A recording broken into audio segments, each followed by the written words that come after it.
What happens to those who refuse the mark of the beast? 7 things that will happen. Number 1, they will run into the wilderness. When Jesus walked the earth, he spoke with love. But he also spoke with a very clear warning. And one of his most serious commands in the Gospels wasn't wait. It was this: when you see the abomination of desolation, flee to the mountains. Matthew 24, verses 15 to 16. 3 words that could save your life. Run. Leave everything. Don't turn back. But here's what most people miss about this warning. This was a warning he gave to his followers who would evade the Antichrist. Why would Jesus tell his followers to flee into the wilderness? Because when the Antichrist rises, some will stay, but some will run. And those who obey Jesus' words might be one of the only few who survive. But which mountains? Where are they fleeing to, and why? The answer is hidden in one of the most mysterious visions in all of Scripture. To find answers, we jump to Revelation 12. And what we discover there will change how you see current world events. It begins with a vision. A woman clothed with the sun, with the moon under her feet, and on her head a crown of 12 stars. Revelation 12, verse 1. Cosmic imagery. Earthly implications. Some believe that this woman represents Israel, while some believe that she represents the remnant. She gives birth to a male child, one who is destined to rule the nations with a rod of iron. The Messiah, the one Satan has been trying to destroy since Eden. But then comes the dragon, Satan. He tries to devour the child. He fails, frustrated, enraged, desperate. So he turns to attack the woman instead. If he can't destroy the Messiah, he'll destroy the Messiah's people. And here's the key verse that unlocks everything. The woman fled into the wilderness to a place prepared for her by God. Revelation 12, verse 6. A place prepared by God. Not improvised, not last minute, prepared. Is Israel fleeing again? And what wilderness is God preparing? The answer will astound you. Now imagine this scenario unfolding in real time. The Antichrist rises. He sets up the abomination of desolation in Jerusalem, something unthinkable. And those who know Scripture recognize it instantly. The ultimate line has been crossed.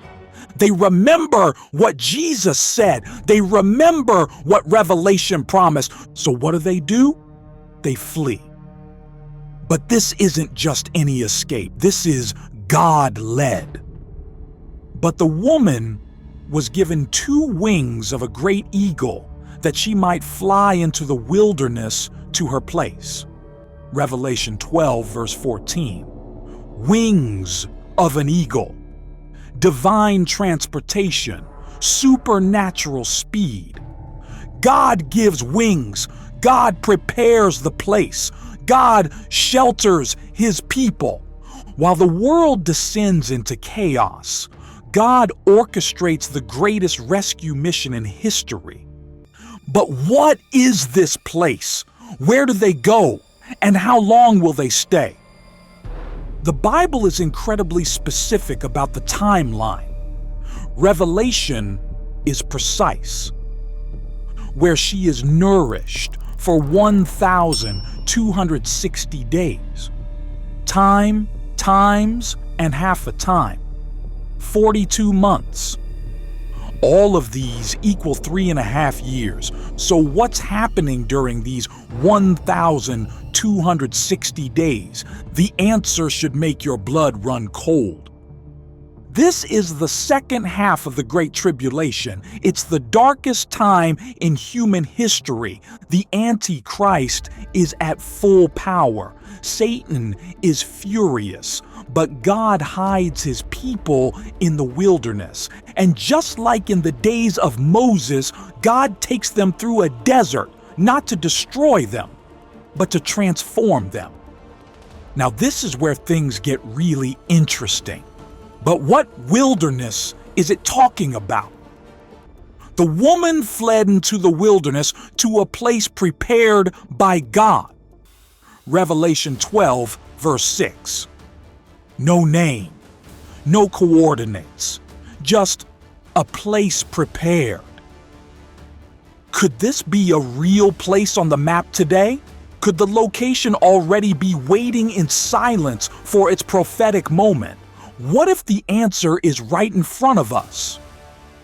Some scholars believe it could be Petra, the ancient rock city in Jordan. And when you look at the evidence, it's almost too perfect. Why Petra? It's hidden in rugged terrain, natural camouflage, invisible from satellites unless you know exactly where to look.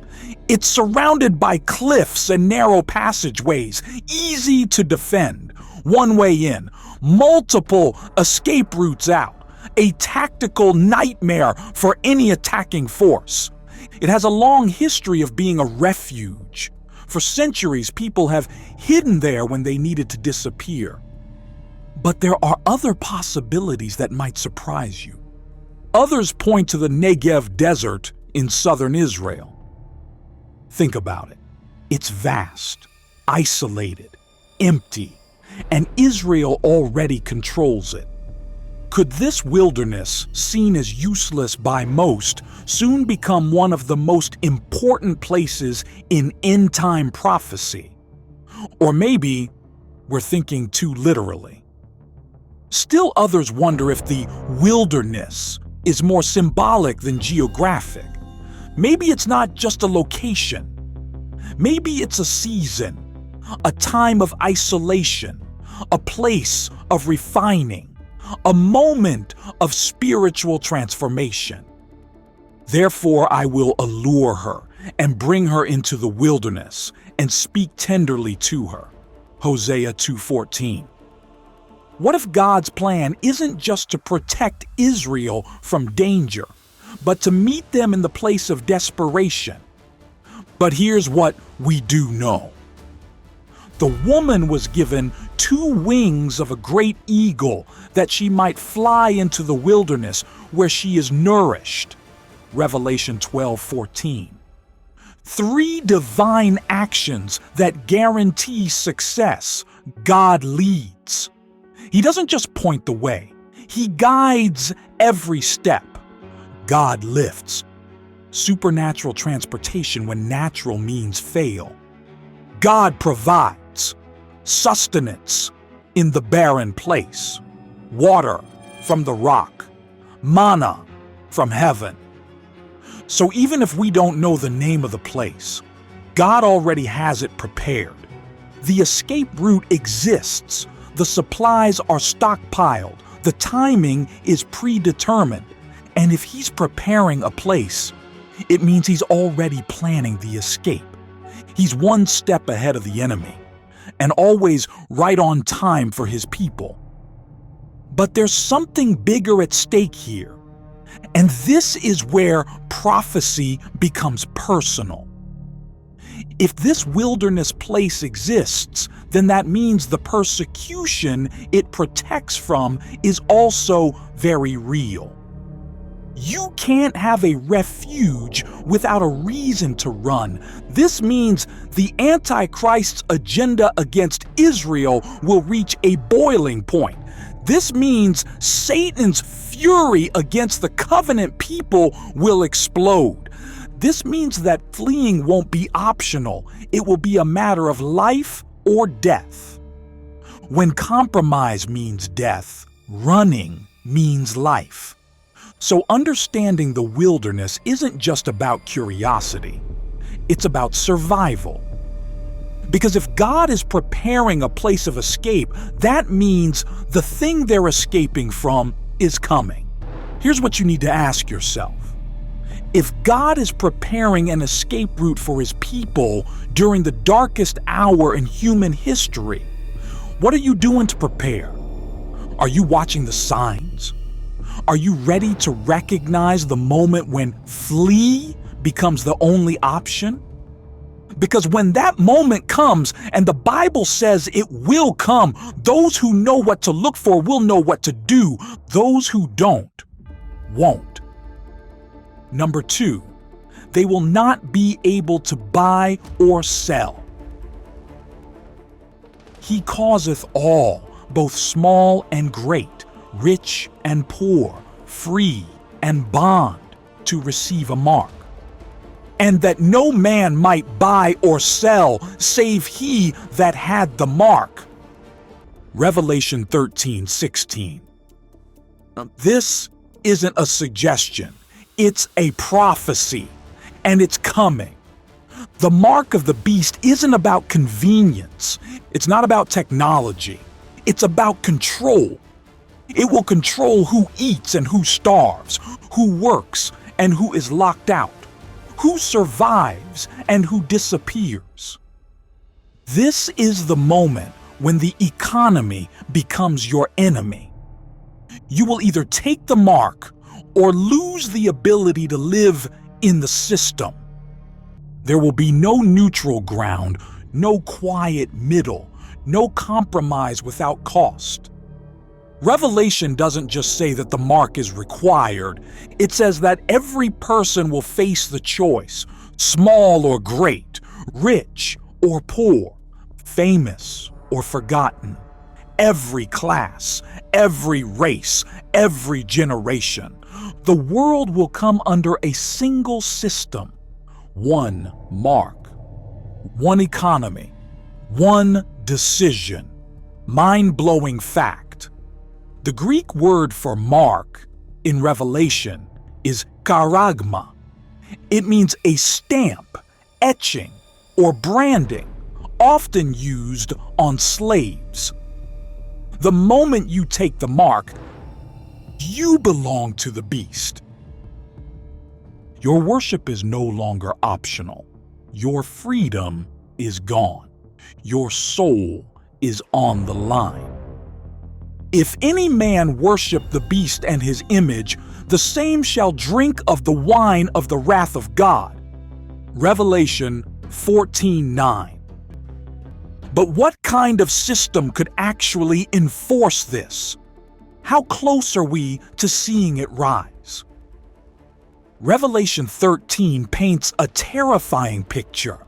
This sounds radical, unthinkable, unbelievable until you realize it's already been done. Controlling the economy to control people is nothing new. It has happened before. In the Roman Empire, Christians were forbidden from buying in the marketplace unless they burned incense to Caesar, a political ritual considered an act of worship. Refuse to comply, and you starved. Sound familiar? Number 3, they will make war with the Antichrist. And it was given unto him to make war with the saints and to overcome them. Revelation 13:7. There is a war coming, but not the kind fought with tanks or missiles. And the targets? The saints. Let that verse settle in. It doesn't say the saints will overcome, it says the beast will. It was given unto him. Permission was handed over. By who? By God. God will allow the beast to declare war on believers, not because he's weak, but because the time for testing will come. Mind-blowing fact. Revelation 13:7 says the beast is given power over every kindred, tongue, and nation. This is global, not local. No country, no constitution, no court system will protect the saints. You will not be protected by your nation. You will not be saved by your rights. The world will see you as an enemy of peace. And because you will not bow to the beast will come for you. He will make war. The saints won't be hated because they're violent. They won't be hunted because they cause chaos. They'll be targeted because they refuse to compromise, because they stand for a truth that unmasks the lie, because they speak against the system that the world has fallen in love with. Ye shall be hated of all nations for my name's sake. Matthew 24:9. Number 4, they will not be harmed by God's judgments, but something catastrophic starts to happen. The world is hit with all sorts of disasters like floods and earthquakes. Then something even more horrifying happens. The mark starts to hurt and smell awful. It turns into a terrible sore. No one can help, and everyone with the mark is suffering unbearably. Some people are confused, but others know the truth. They understand what's really going on. They know this isn't because of a global attack or a war. These people who are left out understand the real truth and have picked their side. Even though they've faced enormous pain, they see what's happening. They know something the rest of the world missed. They know that the Antichrist is a leader who wants to take Jesus' place.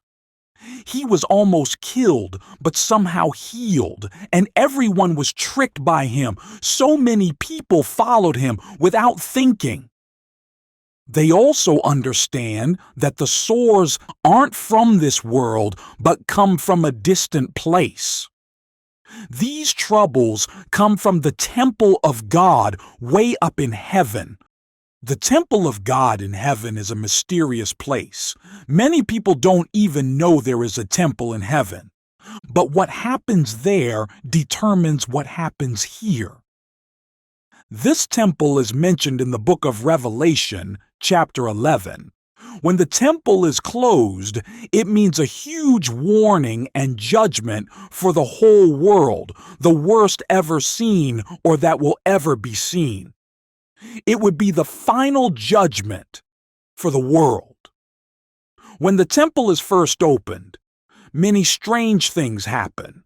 First, the Ark of the Covenant is found again, but that's just the beginning. But everything is about to change. 7 angels appear in the temple and change everything. What they're carrying will terrify the world. After these things, I looked, and the temple, sanctuary of the tabernacle of the testimony in heaven was opened, and the 7 angels who had the 7 plagues, afflictions, calamities, came out of the temple, arrayed in linen, pure and gleaming, and wrapped around their chests were golden sashes. Then one of the 4 living creatures gave to the 7 angels 7 golden bowls full of the wrath and indignation of God, who lives forever and ever.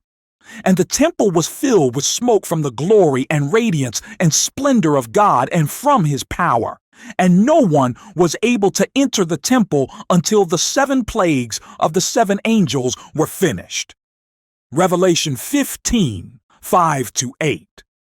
7 bowls, 7 plagues, 7 final judgments. This judgment is so serious that heaven itself goes into lockdown mode. These angels are bringing God's judgment. They came straight from the heavenly temple, right from God's presence and throne. They're not acting independently. They wear special clothes, pure, bright linen with golden sashes around their chests. This shows us that even though judgments might seem harsh, they come from a fair and good place. It's easy to think that devastating judgments come from evil sources, but this reveals something different. A massive judgment is coming to the earth, and no one can stop it because it comes from a just and righteous God. These aren't fallen angels causing chaos. These are heaven's elite carrying out divine justice. Yes, the Bible talks about evil angels who cause chaos and destruction, but that's not what's happening here. The Bible clearly says these angels are righteous and not fallen. The angels are given bowls, and God's glory fills the temple with a cloud. This means that things happen in the spiritual world before they show up in our physical world. While earth sleeps, heaven prepares. People can predict the weather, like when it will rain or which way the wind will blow, but God's ways are different. We can't figure out how God's temple works using science. We only know these secrets because God has told us, and this knowledge can give us comfort. Many Christians need to realize they already have answers to the world's big questions, including how everything will end. Heaven's order is perfect. When this judgment starts, no one is even allowed to enter the temple of God. This shows that heaven does not take this judgment lightly. Even the angels can't go back in. Once this judgment starts, nothing can stop it. Heaven is completely prepared. The temple doors are shut, the 7 angels are ready, and people are positioned to receive these bowls. The point of no return has been reached. Then I heard a loud voice from the temple saying to the 7 angels, "Go and pour out on the earth the 7 bowls of the wrath and indignation of God." So the first angel went and poured out his bowl on the earth, and loathsome and malignant sores came on the people who had the mark of the beast and who worshipped his image. Revelation 16, 1-2. By reminding us of these plagues, these judgments show that just as God protected his people in Goshen during the plagues, he will also protect them from his judgments.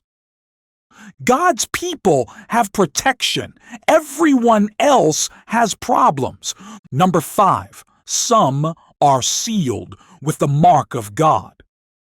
Deep in the book of Revelation lies one of the Bible's most mysterious prophecies, a group so special, so protected, so set apart that they carry God's personal seal on their foreheads like divine identification badges. But here's what will blow your mind. These aren't just any believers. These are God's special forces for the end times. Who are they? Why them? And what's their mission that's so critical it requires direct intervention from heaven itself? The book of Revelation has 3 references to a group of people numbering 144,000. Revelation 7:4 says, "And I heard how many were sealed, 144,000, 12,000 sealed from every tribe of the sons of Israel." But here's the question that haunts biblical scholars. Why are they sealed? Think about it. Out of billions of people on earth, only 144,000 receive this divine protection. What makes them so special? When are the 144,000 sealed? The timing will shock you. They are sealed to be protected from future judgment, but not just any judgment, the worst period in human history. Picture this scene. The book of Revelation first mentions this group of people after 6 seals have been opened, causing misery and destruction to the earth's inhabitants. These 6 seals include representations of false prophets, war, famine, and pestilence through 4 horses, followed by a religious inquisition that led to the deaths of faithful Christians and heavenly signs. In this teaching about the future, Jesus described this time as one of great tribulation, such as has not been since the beginning of the world until this time, no, nor ever shall be. Matthew 24:21-22. For at that time there will be a great tribulation, pressure, distress, oppression, such as has not occurred since the beginning of the world until now, nor ever will again. And if those days of tribulation had not been cut short, no human life would be saved. But for the sake of the elect, God's chosen ones, those days will be shortened. Think about the level of destruction that would require divine intervention. But here's where it gets absolutely incredible. In the following chapter, it is explained that 4 angels who are ready to bring destruction are instructed not to harm the earth until this specific group of people has been sealed. Imagine angels of destruction being told to stop because God's people aren't protected yet. Then I saw another angel coming up from the rising of the sun, holding the seal of the living God, and with a loud voice he called out to the 4 angels to whom it was granted to have authority and power to harm the earth and the sea, saying, "Do not harm the earth, nor the sea, nor the trees until we seal, mark, the bondservants of our God on their foreheads." Even the forces of destruction must wait for God's protection plan. In the New Testament, the word sealed originates from a Greek word that means to stamp with a private mark. Like a royal signet ring, instant recognition of authority and ownership. It means to keep something hidden or protect or conserve the sealed object. But here's what most people don't understand about ancient seals. The use of seals was common in official contexts. For example, a Roman centurion would have affixed a seal to a document that was intended solely for the review of his superior. If the seal were broken, the person who received the letter would know that the letter had been altered or read by someone other than the person who had originally sealed it. God's seal works the same way. It's tamper-proof, authentic, and carries ultimate authority. We see the seal of God in the book of Revelation. Many different groups have claimed to be the 144,000. But here's the problem with that. Insight into the identity of the 144,000 from Revelation 7 and Revelation 14 can be gleaned from certain facts. Here are the 6 qualifications that eliminate most claimants. First, the group of people referred to as the children of Israel are descendants of the biblical patriarch Jacob, who was later renamed Israel. They are also known as the Israelites. Revelation 7:4. Not just any believers, specifically Israelites. Second, their tribal affiliation is specific. Revelation 7. Not just Israelites, specific tribes with specific numbers from each. Third, during the period of God's wrath, they will be protected and triumphant, and will meet Jesus at Mount Zion upon his return. Revelation 14:1. Then I looked, and this is what I saw. The Lamb stood firmly established on Mount Zion, and with him 144,000 who had his name and his Father's name inscribed on their foreheads, signifying God's own possession. They get a personal meet-up with Jesus on Mount Zion. Fourth, they are celibate. Revelation 14:4. These are the ones who have not been defiled by relations with women, for they are celibate. These are the ones who follow the Lamb wherever he goes. These have been purchased and redeemed from among men of Israel as the first fruits, sanctified and set apart for special service for God and the Lamb. Total dedication.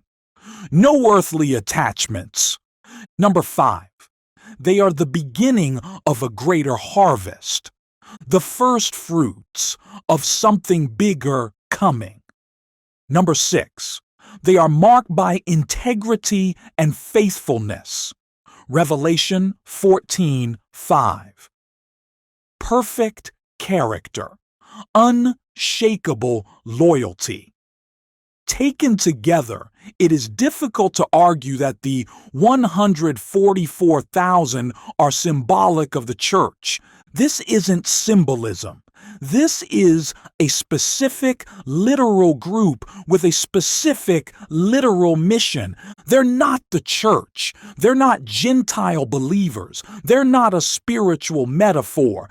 They're God's special forces. 144,000 Jewish believers, specially chosen, specially protected, and specially commissioned for the world's darkest hour. And their story is just beginning. The question isn't whether God will protect his chosen ones during the tribulation. The question is, what does their protection tell us about what's coming to everyone else?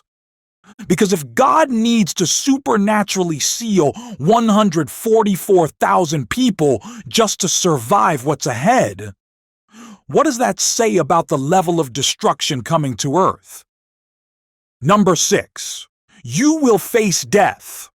The Bible doesn't sugarcoat it. It says plainly, I saw the souls of them that were beheaded for the witness of Jesus and for the word of God, and which had not worshipped the beast, neither had received his mark. Revelation 20:4. Beheaded, executed. This isn't symbolic. This is literal. Some who refuse the mark will die for their decision. What if the price for following Jesus was your head? This won't be hidden in a dark room. This will happen in the open, enforced by a system, celebrated by a deceived world. Revelation 13:15 says, and he had power to give life unto the image of the beast, that the image of the beast should both speak and cause that as many as would not worship the image of the beast should be killed. This is a direct prophecy. No metaphors, no parables. Worship the image or be killed. This moment doesn't arrive at random. It comes after the world accepts a false Messiah known as the beast and his mark. It comes after a second beast, a false prophet, deceives the world with miracles. This isn't just about control. This is about worship. This is about loyalty. And in the beast's kingdom, loyalty to Jesus is treason. For this to happen, public execution must be legalized again. In ancient Rome, Christians were executed for refusing to say Caesar is Lord. The second beast in Revelation, also known as the false prophet, is the enforcer. He performs miracles, gives life to the image, and demands global worship. Through digital systems, surveillance, and religious unity, this false prophet will make loyalty to Christ a capital offense. People will cheer for executions. They will think they're defending peace, but they will be crucifying the truth. And behind it all, the dragon, Satan himself. Number 7, you will see the beast fall. Those that do not take the mark will reign during the millennium with Jesus. After Jesus comes back down from heaven, he will actually set up this whole new kingdom. Jesus will reign for 1,000 years, and he will bound the devil for only 1,000 years. Revelation 20 speaks in detail concerning the final state of Satan and unbelievers. Verse 7 remarks that at the end of the 1,000-year millennial kingdom, the saints live and reign for 1,000 years. And then I saw thrones, and sitting on them were those to whom judgment, that is, the authority to act as judges, was given. And I saw the souls of those who had been beheaded because of their testimony of Jesus and because of the word of God, and those who had refused to worship the beast or his image, and had not accepted his mark on their forehead and on their hand. And they came to life and reigned with Christ for 1,000 years. Revelation 24. Who sits on these thrones?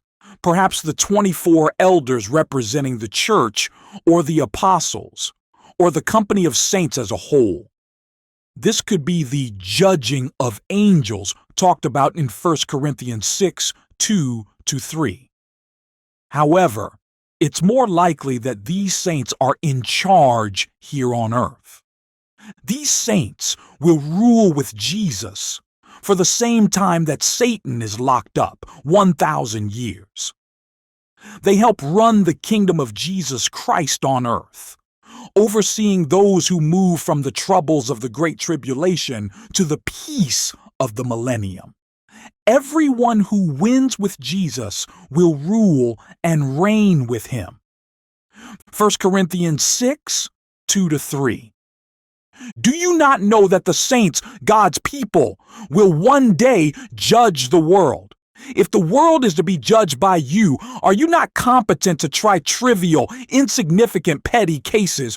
Do you not know that we believers will judge angels? How much more then as to matters of this life? Why does John only mention the tribulation saints? These people are mentioned to encourage them and show that others won't be forgotten. This is a special recognition for those who suffered during the tribulation. They faced great pain from the Antichrist, who claimed, "I will rule the earth." Now, these faithful believers hold power while the Antichrist is defeated. These martyrs are real people, but they also stand for everyone who gives their lives for Jesus. Everyone will be brought back to life from the dead, but not everyone will have the same future. The New Testament shows that there are different resurrections for the good people and the bad people. Revelation 20 talks about a first resurrection and says the people who are part of it are blessed and holy. The rest of the dead, the non-believers, did not come to life again until the 1,000 years were completed. This is the first resurrection. Blessed, happy, prosperous, to be admired. And holy is the person who takes part in the first resurrection. Over these, the second death, which is eternal separation from God, the lake of fire, has no power or authority, but they will be priests of God and of Christ, and they will reign with him 1,000 years. Revelation 25:6. And they will come out, those who did good things will come out to a resurrection of new life. But those who did evil things will come out to a resurrection of judgment, that is, to be sentenced. And I saw the dead, the great and the small, standing before the throne, and books were opened. Then another book was opened, which is the book of life. And the dead were judged according to what they had done as written in the books, that is, everything done while on earth. And the sea gave up the dead who were in it, and death and Hades, the realm of the dead, surrendered the dead who were in them. And they were judged and sentenced, every one according to their deeds. Revelation 20:12-13. The second resurrection is when all unbelievers are raised. This second resurrection is tied to the second death. It matches what Jesus taught about the resurrection of judgment. And they will come out. Those who did good things will come out to a resurrection of new life, but those who did evil things will come out to a resurrection of judgment, that is, to be sentenced. John 5:29. The event that separates the first and second resurrections seems to be the millennial kingdom. The last of the righteous will be raised to reign with Christ for 1,000 years, but the rest of the dead, the wicked, will not live again until the 1,000 years are over. There will be great joy at the first resurrection. There will be great sorrow at the second. What a huge responsibility we have to share the gospel. Narpa David. Save others, snatching them out of the fire, and on some have mercy, but with fear, loathing even the clothing spotted and polluted by their shameless, immoral freedom. Jude 23. Many seem to be confused because they do not understand the book of Revelation. However, what if there was an animation showing the entire book? Well, we created that. And to watch that, click here.